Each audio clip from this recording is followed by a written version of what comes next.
Hello, welcome to Getting Started With, where our job is to make your job easier. On this episode, we are getting started with the Global Internal Audit Standards Domain 3, governing the internal audit function. You'll learn about the principles and standards in this domain and what they mean for internal audit functions. If you haven't seen our episodes on Domains 1, 2, and 5, be sure to check them out also.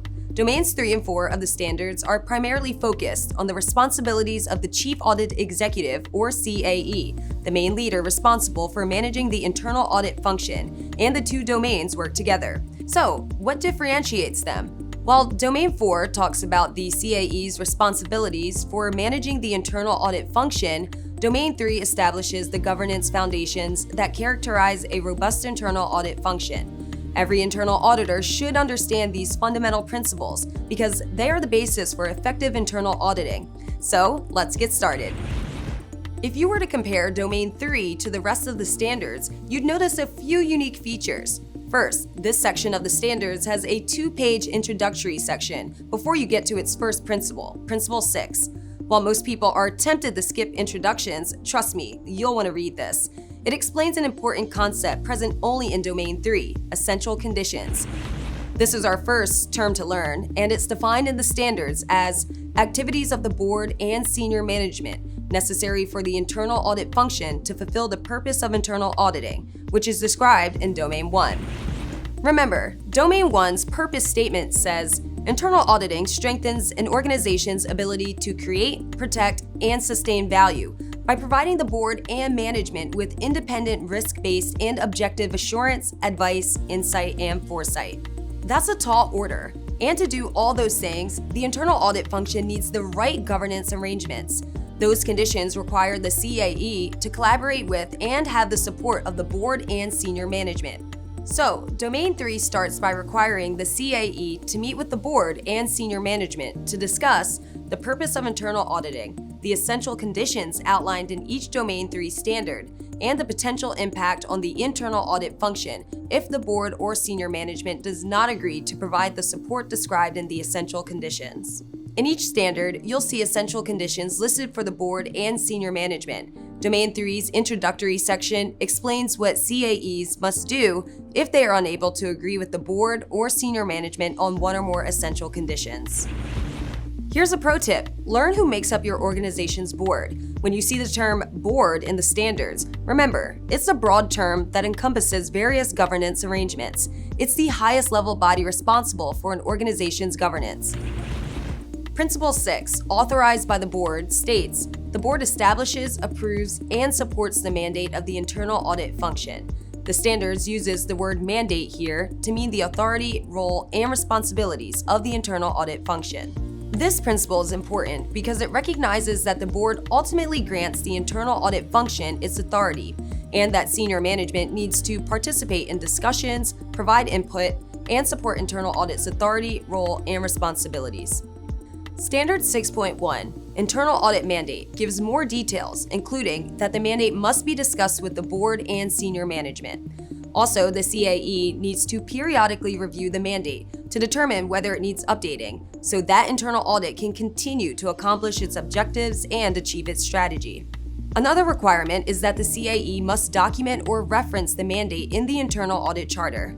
Standard 6.2 describes all the requirements for the internal audit charter, a document the board approves. The charter describes not only the mandate, but also the reporting relationship and positioning of the CAE and the internal audit function.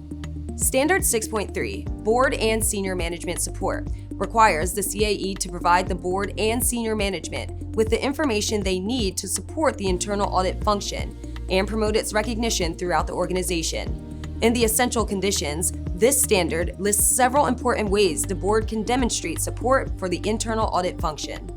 These include ensuring that the internal audit function has unrestricted access to the information, personnel, and physical properties it needs to carry out its mandate. The board demonstrates support for internal audit by approving the internal audit charter, plan, and budget. The board can also ensure that the CAE is positioned at a level in the organization that allows the function to fulfill its mandate. Also, the board should meet periodically with the CAE without senior management present.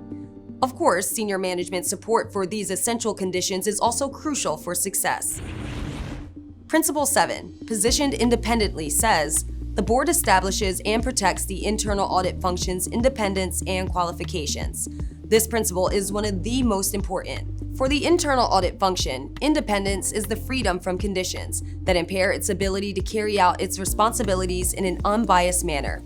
This principle says that the internal audit function can only achieve the purpose of internal auditing, the very reason internal audit exists, when the CAE reports directly to the board and is positioned in the organization at a level that allows internal auditors to do their jobs without interference. Remember that Domain 1, the purpose of internal auditing, points out internal auditing is most effective when the internal audit function is independently positioned with direct accountability to the board. Standard 7.1, Organizational Independence, describes the requirements and essential conditions to make that possible. The CAE has several responsibilities related to this standard. The first set of responsibilities involves communication. The CAE must discuss with the board and senior management any roles and responsibilities that could impair independence. Also, at least annually, the CAE must confirm to the board that the internal audit function is independent and that safeguards have been put in place to handle any situations where independence might have been impaired. The CAE also must discuss a detailed list of essential conditions from this standard with the board and senior management. In addition to communicating, the CAE must document in the charter the internal audit function's independent positioning and reporting relationship, along with any roles beyond internal auditing that the CAE is expected to undertake and the plans for managing independence. Standard 7.2, Chief Audit Executive Qualifications, is new in the 2024 standards. This standard requires the CAE to help the board understand the qualifications and competencies necessary to manage the internal audit function. Standard 7.2 also considers it an essential condition for the board to approve the CAE's roles and responsibilities and identify the necessary qualifications, experience, and competency to carry them out. It is also considered essential that senior management cooperate in the process. The Considerations for Implementation section of Standard 7.2 describes recommended CAE competencies and qualifications, but these are not required. The third and last principle in Domain 3 is Principle 8. The board oversees the internal audit function to ensure the function's effectiveness.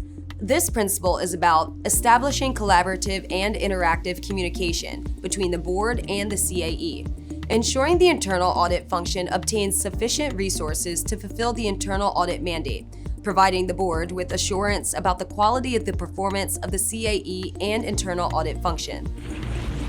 Let's take a closer look at what is meant by board interaction in Standard 8.1. This standard requires the CAE to provide the board with the information it needs to conduct its oversight responsibilities. The standard specifies that the CAE must report to the board and senior management about 5 items: the internal audit plan and budget, any changes that affect the mandate or charter, potential impairments to independence, the results of internal audit services, the results of the quality assurance and improvement program. The essential conditions call on the board and senior management to communicate their perspectives on the organization's strategies, objectives, and risks. Senior management is expected to collaborate with the CAE to help the board understand whether the organization's governance, risk management, and control processes are effective. The board is also expected to let the CAE know how frequently to communicate and the criteria and process for escalating matters of importance. This standard also requires the CAE to communicate with the board about the facts and circumstances related to any disagreements with senior management or other stakeholders that may affect the internal audit function's ability to execute its responsibilities independently. This communication allows the board to consider whether to intervene. Standard 8.2 addresses a very specific aspect of resource management that the board and senior management can help with, ensuring internal audit resources are sufficient to fulfill the internal audit mandate and achieve the internal audit plan.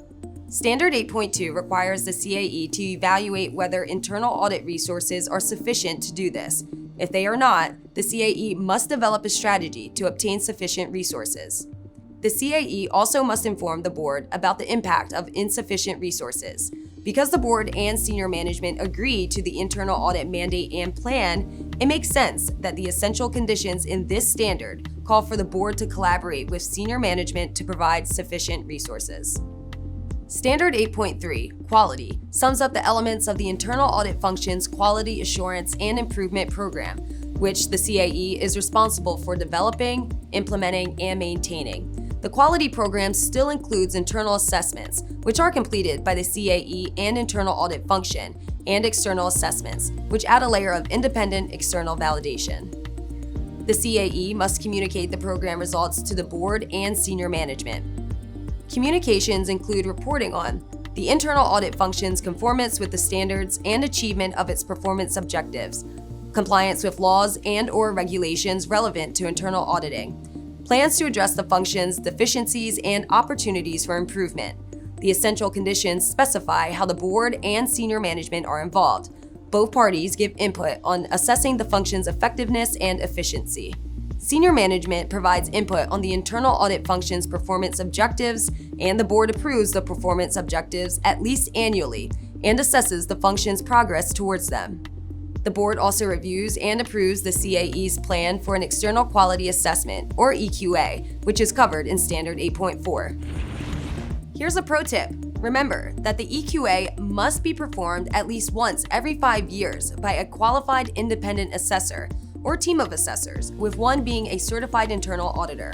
The essential conditions call on the board and senior management to review the results of the EQA. In fact, the board is expected to receive the complete results directly from the assessor. Senior management is expected to collaborate with the board and the CAE to determine the scope and frequency of the EQA, review the EQA results, and agree on action plans that address any deficiencies or opportunities for improvement for the internal audit function. The board ultimately is expected to review and approve all aspects of the EQA. Congratulations on completing Getting Started with the Global Internal Audit Standards Domain 3. In an upcoming episode, we'll cover Domain 4. Thank you for watching. If you're interested in learning more, check out the links below to download the Global Internal Audit Standards and access helpful resources, including tools, podcasts, training, and more.